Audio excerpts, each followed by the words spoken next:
Hello दोस्तों, नमस्कार। LP सरकारी जॉब चैनल पर आपका हार्दिक स्वागत और अभिनंदन करता हूं। आपके उज्जवल भविष्य की कामना के साथ इस सेशन का शुरुआत कर रहा हूं। ये सेशन मॉडल पेपर है 2024 के लिए, कक्षा 12 नागरिक शास्त्र के लिए है। समय 3 घंटे 15 मिनट, पूर्णांक 100 नंबर। नोट: प्रारंभ के 15 मिनट विद्यार्थियों के प्रश्न पत्र पढ़ने के लिए निर्धारित हैं। सामान्य निर्देश क्या दिया गया है? सामान्य निर्देश देखें, सभी प्रश्न अनिवार्य हैं। नंबर 1, सभी प्रश्न अनिवार्य हैं। नंबर 2, प्रश्न संख्या 1 से 10 तक बहुविकल्पी हैं। ये प्रत्येक प्रश्न 1 नंबर का होगा। फिर तीसरा देखें, प्रश्न संख्या 11 से 20 तक अत लघु उत्तरीय प्रश्न हैं, जिनका प्रत्येक का उत्तर 10 शब्दों में देना है, यानी एक वाक्य में देना है। 10 शब्द का मतलब क्या हुआ? एक वाक्य। प्रत्येक प्रश्न 2 अंक का होगा। फिर तीसरा देखें, चौथा, प्रश्न संख्या 21 से 26 तक लघु उत्तरीय फर्स्ट प्रकार के प्रश्न हैं, जिनका प्रत्येक का उत्तर 50 शब्दों में देना है। 50 शब्दों में देना है और प्रत्येक प्रश्न 5 नंबर का होगा। फिर पांचवा निर्देश क्या है? प्रश्न संख्या 27 से 30 तक लघु उत्तरीय सेकंड प्रकार के हैं, जिनका प्रत्येक का उत्तर लगभग 100 से 125 शब्दों में देना है और ये 6 अंक का प्रत्येक प्रश्न होगा। प्रत्येक प्रश्न 6 नंबर का होगा। छठा निर्देश क्या है? प्रश्न संख्या 31 एवं 32 दीर्घ उत्तरीय हैं, जिनका प्रत्येक का उत्तर 250 शब्दों में देना है और ये दोनों प्रश्न 8 नंबर के होंगे। 8 नंबर के। इसमें अथवा करके प्रश्न आएगा, तो दोनों प्रश्न में अथवा करके आएगा।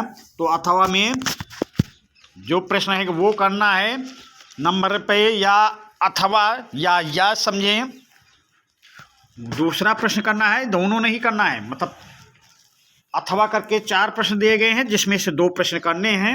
तो चलिए अब हम बिना देरी लगाए आ जाते हैं बहुविकल्पी प्रश्नों पर। प्रश्न नंबर 1, सोवियत संघ रूस के विघटन के समय वहां का राष्ट्रपति कौन था? प्रश्न नंबर 1, सोवियत संघ रूस के विघटन के समय वहां का राष्ट्रपति कौन था? लेनिन था, स्टालिन था, नेपोलियन था या मिखाइल गोर्बाचेव था? तो सोवियत संघ रूस के विघटन के समय वहां का राष्ट्रपति मिखाइल गोर्बाचेव थे। प्रश्न नंबर 1 का ऑप्शन डी सही उत्तर होगा। प्रश्न नंबर 2 पे आ जाएं। यूरोपीय आर्थिक समुदाय यानी यूरोपियन इकोनॉमिक कम्युनिटी का गठन कब किया गया था? 1948 में, 1957 में, 1949 में या 1992 में?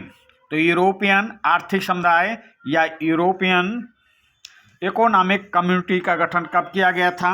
तो ये गठन किया गया था वर्ष 1957 में। प्रश्न नंबर 2 का ऑप्शन बी सही उत्तर होगा। अगले प्रश्न पे आ जाएं। प्रश्न नंबर 3, दक्षेस यानी सार्क के सदस्यों की संख्या कितनी है? 50 है या 8 है या 12 है या 21 है? तो सार्क या दक्षेस के सदस्य से देशों की संख्या कितनी है? तो सदस्य देशों की संख्या है 8, यानी प्रश्न नंबर 3 का ऑप्शन बी सही उत्तर होगा। प्रश्न नंबर 4 पे आ जाएं। निम्नलिखित में से कौन संयुक्त राष्ट्र संघ की सुरक्षा परिषद का स्थायी सदस्य नहीं है? निम्नलिखित में से कौन संयुक्त राष्ट्र संघ की सुरक्षा परिषद का स्थायी सदस्य नहीं है? तो संयुक्त राज्य अमेरिका है, चीन भी है, फ्रांस भी है, जर्मनी नहीं है और यहाँ नहीं पूछ रहा है। तो आपका प्रश्न नंबर 4 का सही उत्तर होगा ऑप्शन सी, जर्मनी। प्रश्न नंबर 4 का ऑप्शन सी सही उत्तर होगा। प्रश्न नंबर 5 पे आ जाएं। भारत ने पहला परमाणु परीक्षण कब किया था? भारत ने पहला परमाणु परीक्षण कब किया था? मई 1972 में, मई 1974 में, जून 1999 में, जुलाई 1988 में। तो भारत ने पहला परमाणु परीक्षण पूछ रहा, तो पहला परमाणु परीक्षण किया था मई 1974 में। प्रश्न नंबर 5 का ऑप्शन बी सही उत्तर होगा। अगले प्रश्न पे आ जाएं। प्रश्न नंबर 6, राज्य पुनर्गठन आयोग का गठन कब किया गया था? राज्य पुनर्गठन आयोग का गठन कब किया गया था? तो 1950 में, वर्ष 1951 में, वर्ष 1952 में या वर्ष 1953 में। तो राज्य पुनर्गठन आयोग का गठन कब किया गया था? तो राज्य पुनर्गठन आयोग का गठन वर्ष 1953 में किया गया था। यानी प्रश्न नंबर 6 का ऑप्शन डी सही उत्तर होगा। अगले प्रश्न पे आ जाएं। प्रश्न नंबर 7, योजना आयोग के स्थान पर नीति आयोग की स्थापना किस वर्ष की गई? प्रश्न नंबर 7, योजना आयोग के स्थान पर नीति आयोग की स्थापना किस वर्ष की गई? तो वर्ष 2014 में की गई, या वर्ष 2015 में की गई, या वर्ष 2016 में की गई, या वर्ष 2017 में की गई। तो प्रश्न नंबर 7, योजना आयोग के स्थान पर नीति आयोग की स्थापना किस वर्ष की गई? तो ये की गई थी वर्ष 2015 में। प्रश्न नंबर 7 का ऑप्शन बी सही उत्तर होगा। अगले प्रश्न पे आ जाए। प्रश्न नंबर 8, 1960 के दशक को कौन सा दशक कहा जाता है? 1960 के दशक को कौन सा दशक कहा जाता है? तो खतरनाक दशक कहा जाता है, या गरीबों का दशक कहा जाता है, या कांग्रेस का दशक कहा जाता है, या मृत्यु का दशक कहा जाता है? प्रश्न नंबर 8, 1960 के दशक को कौन सा दशक कहा जाता है? तो 1960 के दशक को खतरनाक दशक कहा जाता है। प्रश्न नंबर 8 का ऑप्शन ए सही उत्तर होगा। अगले प्रश्न पे आ जाए। प्रश्न नंबर 9, 7 बहनें का संबंध हमारे देश के किस हिस्से से है? 7 बहनें का संबंध हमारे देश के किस हिस्से से है? दक्षिण भारत से है, या उत्तर भारत से, या पश्चिम भारत से, या पूर्वोत्तर भारत से? तो 7 बहनें का संबंध हमारे किस हिस्सा से? तो ये पूर्वोत्तर भारत से संबंध है 7 बहनों का। प्रश्न नंबर 9 का ऑप्शन डी सही उत्तर होगा। अगले प्रश्न पे आ जाएं। मंडल आयोग के अध्यक्ष कौन थे? मंडल आयोग के अध्यक्ष कौन थे? बिंदेश्वरी प्रसाद, या कर्पूरी ठाकुर, या जयप्रकाश नारायण, या विश्वनाथ प्रसाद? तो मंडल आयोग के अध्यक्ष कौन थे? तो मंडल आयोग के अध्यक्ष थे बिंदेश्वरी प्रसाद मंडल। मंडल आयोग के अध्यक्ष बिंदेश्वरी प्रसाद मंडल थे। प्रश्न नंबर 10 का ऑप्शन ए सही उत्तर होगा। अब अतिलघु उत्तरीय प्रश्न पे आ जाएं। अतिलघु उत्तरीय प्रश्न। प्रश्न नंबर 11, दूसरी दुनिया के नाम से किसे जाना जाता है? प्रश्न नंबर 11, दूसरी दुनिया के नाम से किसे जाना जाता है? तो द्वितीय विश्व युद्ध के बाद पूर्वी यूरोप के देशों की राजनीतिक व सामाजिक व्यवस्था में समाजवादी प्रणाली के अंतर्गत परिवर्तन हुआ। इसे ही दूसरी दुनिया के देश अथवा समाजवादी गुट का देश कहा गया। इस समूह का नेतृत्व समाजवादी सोवियत गणराज्य कर रहा था। तो प्रश्न नंबर दूसरे पे आ जाएं। यूरोपीय संघ की स्थापना के क्या उद्देश्य थे? तो यूरोपीय संघ की स्थापना सदस्य देशों के आर्थिक विकास को बढ़ावा देने तथा विश्व में शक्ति संतुलन बनाए रखने के लिए की गई थी। आर्थिक एकीकरण एवं मुक्त व्यापार के साथ जीवन को स्तर ऊंचा उठाना भी यूरोपीय संघ का उद्देश्य था। प्रश्न नंबर 13, यूरोपीय संघ द्वारा कौन सी मुद्रा चलाई गई? तो यूरोपीय संघ द्वारा साझी मुद्रा यूरो चलाई गई। वर्तमान में इसे 19 सदस्य देशों द्वारा अपनाया गया है, जिन्हें सामूहिक रूप से यूरोजोन भी कहा जाता है। प्रश्न नंबर 14 देखें, साफ्टा क्या है? तो साफ्टा क्या है? दक्षिण एशियाई देशों अर्थात दक्षेस के सदस्यों द्वारा इस क्षेत्र में मुक्त व्यापार के उद्देश्य से वर्ष 2004 में दक्षिण एशियाई मुक्त व्यापार क्षेत्र समझौते पर हस्ताक्षर किए, जिसे साफ्टा समझौता के नाम से जाना जाता है। अगले प्रश्न पे आ जाएं। प्रश्न नंबर 15, संयुक्त राष्ट्र सुरक्षा परिषद के 2 अस्थायी यूरोपीय सदस्य देशों के नाम लिखिए। तो संयुक्त राष्ट्र सुरक्षा परिषद के 2 अस्थायी यूरोपीय सदस्य ब्रिटेन एवं फ्रांस हैं। ब्रिटेन एवं फ्रांस। प्रश्न नंबर 16 देखें, बॉम्बे प्लान क्या था? इसका उद्देश्य क्या था?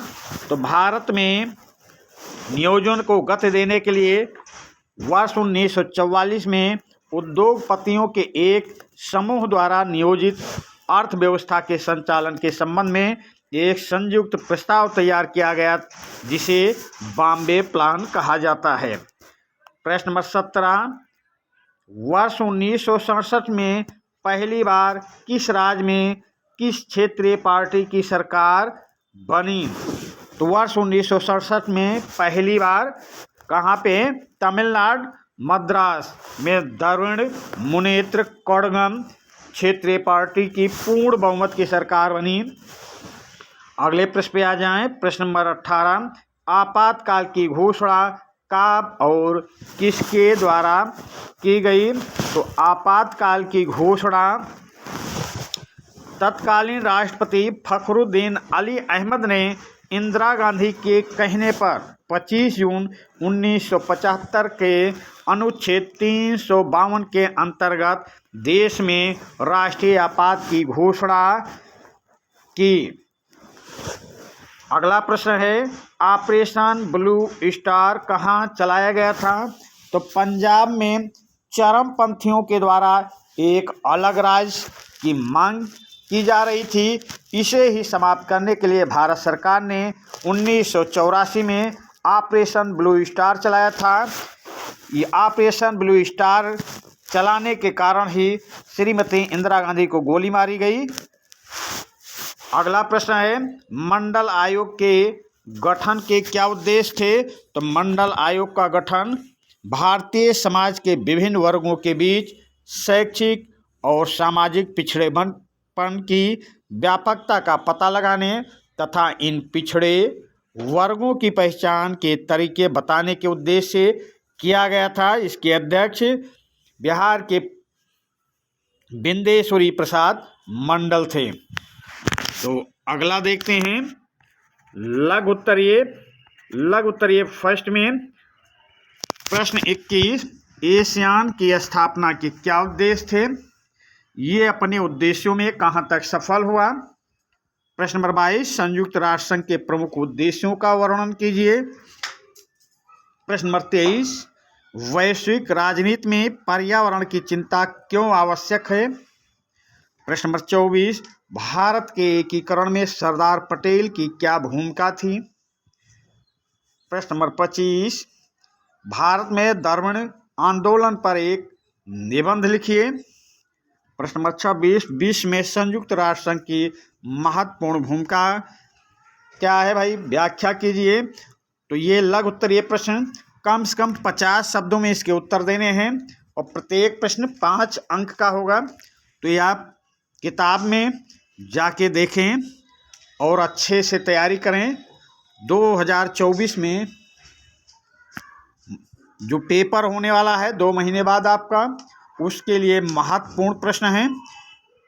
इन प्रश्नों की तैयारी आप अच्छे से करेंगे। लघु उत्तरीय प्रश्न सेकंड है, इसमें 4 प्रश्न हैं, सभी प्रश्न 6 नंबर के हैं। प्रश्न नंबर 27, संयुक्त राष्ट्र सुरक्षा परिषद में भारत के अस्थायी सदस्यता के दावे के पक्ष में अपने तर्क दीजिए।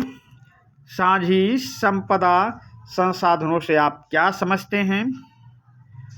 प्रश्न नंबर 29, दूसरी पंचवर्षीय योजना के दौरान कृषि बनाम उद्योग का मुख्य विवाद क्या था? व्याख्या कीजिए। प्रश्न नंबर 30, क्षेत्रवाद से आप क्या समझते हैं? क्या यह क्षेत्र असंतुलन के लिए उत्तरदायी है? तो ये कम से कम 120 शब्दों से 150 शब्दों तक लिखना है प्रत्येक प्रश्न।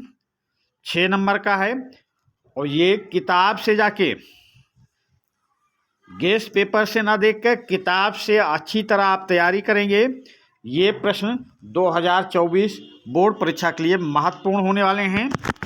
और प्रश्न नंबर जो अगला उपखंड है दीर्घ उत्तरीय का, ये चीज आपको बता रहा था यहाँ पे, सोवियत संघ का विघटन क्यों हुआ, भारत पर इसका क्या प्रभाव पड़ा, संक्षेप में स्पष्ट कीजिए। अथवा का मतलब ये हुआ कि ये क्वेश्चन करना है प्रश्न नंबर 31 में, सोवियत संघ का विघटन क्यों हुआ, ये प्रश्न करना है। अथवा विश्व में संयुक्त राष्ट्र संघ की महत्वपूर्ण भूमिका क्या है, व्याख्या कीजिए। इन दोनों में से एक करना है। सोवियत संघ का विघटन क्यों हुआ, भारत पर इसका क्या प्रभाव पड़ा, ये प्रश्न सही से तैयार करें। अथवा विश्व में संयुक्त राष्ट्र संघ की महत्वपूर्ण भूमिका क्या है, व्याख्या कीजिए। ये तो जहां अथवा लगा हो तो दोनों में से एक करना है। तो प्रश्न नंबर 31 में दो में से एक ये करना है। प्रश्न नंबर 32 पे आ जाएं। राष्ट्रीय आपातकाल के दौरान न्यायपालिका तथा सरकार के बीच संघर्ष की व्याख्या कीजिए। अथवा, यहाँ भी अथवा है तो प्रश्न नंबर 31 से दोनों में से एक प्रश्न करना है। और प्रश्न नंबर 32 में अथवा करके है, भारत में गठबंधन सरकारों पर एक निबंध लिखिए। तो राष्ट्रीय आपात के दौरान न्यायपालिका तथा सरकार के बीच संघर्ष की व्याख्या, या भारत में गठबंधन सरकारों पर एक निबंध लिखिए। तो इन दोनों में से एक प्रश्न करना है। तो ये प्रश्न आपकी परीक्षा के लिए महत्वपूर्ण है। आप किताबों में जाकर अच्छी से तैयारी करें। अब इसी के साथ हम आपसे विदा लेते हैं। धन्यवाद।